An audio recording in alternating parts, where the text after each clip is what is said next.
Agora vamos à reportagem, que mostra se houve procura, o aumento da procura ou não. Custa pouco ou não? Custa caro um curso desse, rapaz, um revólver mais ainda. Põe para rodar. Maurílio Gamba é instrutor de tiros, dono de uma escola de formação de vigilantes, policial civil do Grupo de Operações Especiais e professor da Academia de Polícia. A habilidade dele com armas de vários tamanhos e calibres foi conquistada ao longo de 30 anos de profissão. A pedido da nossa equipe, ele fez uma demonstração com as armas, cuja venda passou a ser permitida depois do decreto presidencial assinado na semana passada. O revólver calibre 38, a pistola 380, a carabina de alavanca e a espingarda calibre 12. A grande preocupação dele é que o cidadão comum não tem o menor preparo para lidar com as armas de fogo. Quando o cidadão se dispõe a assumir a responsabilidade pela própria segurança, e ele enxerga o leque de alternativas de reação que ele tem primando pela arma de fogo, ele esquece de que para que aquela alternativa seja viável, ele deve dominá-la.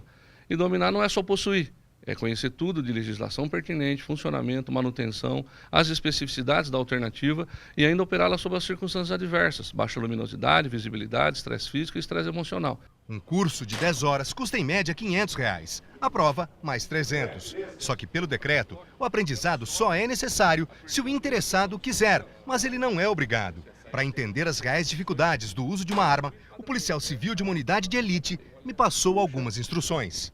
Num ambiente altamente controlado, o Maurílio está passando algumas dicas básicas para que eu consiga atirar com um revólver calibre 38. É a primeira vez na vida que eu vou dar um tiro com uma arma de fogo. E pelo que ele estava me dizendo aqui, são dicas que a maioria das pessoas sequer faz uma academia para ter musculatura dos braços, das costas, do peito, do abdômen, fortalecida, para que possa empunhar uma arma como essa. E aí que mora a tal falta de preparo, né, Maurílio? Exatamente. A nossa metodologia diferenciada, vanguardista, fala que até para treinar o disparo no local predeterminado, que é um dos subcomponentes da alternativa arma de fogo, não precisa dar tiro. A gente treina os fundamentos do tiro, postura, empunhadura, enquadramento, acionamento do gatilho. Exige muito do corpo. 50% do tiro é força, 50% é condicionamento físico. Para manter a alça e massa alinhado, para puxar o gatilho sem desfazer isso, é força. Então vamos lá, eu vou tentar dar um tiro agora, vamos ver como é que vai sair. Devagar no final. Puxa, para. Devagar no final. Aí. Parabéns, parabéns. Você me deu os parabéns, mas é tenso. É tenso. Não há como, aqui, nesse ambiente controlado, não há como não sentir essa tensão. Essa primeira impressão é natural, é saudável, né? Isso tem que acabar. Enquanto a gente se sentir ansioso, né, ficar excitado para dar tiro, a gente não aprende. Tem que ser uma ação trivial, né, que a gente pratique sempre para que a gente realmente evolua como se deve. A sensação, ela é muito diferente. Você tem toda a musculatura, você tem o nível de tensão, você tem o nível de estresse e a gente está aqui num ambiente totalmente controlado com um instrutor experiente há mais de 30 anos fazendo isso. Transportando o que eu passei aqui, Maurílio, para uma situação real. É praticamente impossível para que uma pessoa sem preparo consiga utilizar uma arma. Exatamente. Temos que lembrar que nós estamos atirando num alvo de papel parado na nossa frente. E ainda assim tem toda essa dificuldade. Com todo o tempo do mundo e o agrupamento não é tão adequado. Imagina uma situação real, que o alvo se movimenta, se abriga, atira de volta, é um ser humano. Tem gente que sequer refletiu sobre isso. Você seria capaz de conviver com o fato de ter matado alguém, mas fica falando que qualquer coisa mete bala, que isso, que aquilo. E não é por aí. Tem que refletir bastante. Quase 10 dias depois do decreto, o dono de uma loja que vende armas diz que as ligações e pedidos de informações aumentaram. Já as vendas, não. Mas ele acredita que em breve bons negócios virão. E vendas, por enquanto, em termos de número, não alterou nada ainda. É muita procura, pode ser que daqui para frente melhore. O senhor vê como expectativa de bons negócios? Isso, porque o processo é longo, né? Quer dizer, uma pessoa não vem aqui e já compra. Tem que tirar uma série de antecedentes, fazer exame psicológico, de tiro. Só depois disso que a venda é concretizada. O que pode explicar a baixa procura é o preço. Uma pistola como essa chega a custar R$6.000. Essa outra, mais simples, R$4.700. Os revólveres calibre 38 vão de R$3.000 a R$5.000. A loja oferece um serviço que providencia toda a documentação necessária para a compra de armas como essas. O que mudou, na verdade, foi o prazo de validade do registro, que era de 5 anos, agora são 10. O número de armas aumentou, eram 2 armas, agora são 4 armas que pode comprar. E a grande mudança foi retirou a declaração de efetiva necessidade, que era um critério subjetivo, que aí ficava a critério do delegado, concedeu ou não a autorização de compra de arma.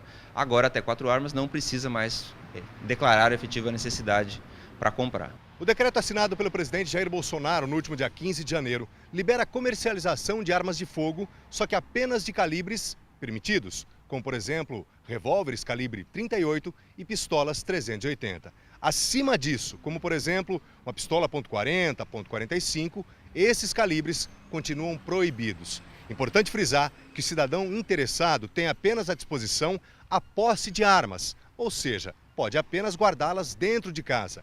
Já o porte, que significa andar com elas nas ruas, continua proibido e é crime. No caso das espingardas, existe a expectativa de que elas sejam vendidas aos interessados que moram na zona rural.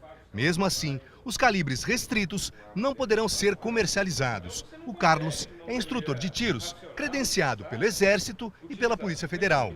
Ele acredita que não deve haver choques quando ambos tiverem que fiscalizar. Eu vejo que, na verdade, existem duas visões, né?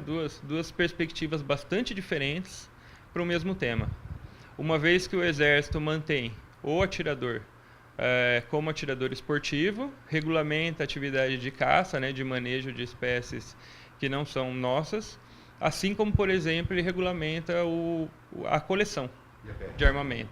E a PF, por sua vez, regulamenta armamento de calibre apenas permitido para o cidadão comum, né, para ele ter a posse de arma ou se candidatar ao porte.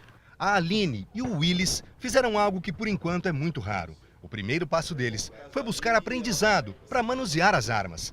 Periodicamente fazem cursos e praticam com frequência no estande supervisionado pelo Carlos. Em primeiro lugar, eu sou apaixonado por armas e segundo, para minha defesa própria. Hoje eu tenho um comércio na cidade de Bauru e eu optei em entrar pelo sistema do Sigma, pelo Exército, porque ele me dá, vamos dizer assim, um amparato melhor para o meu treinamento. O cidadão ele tem o direito de se defender.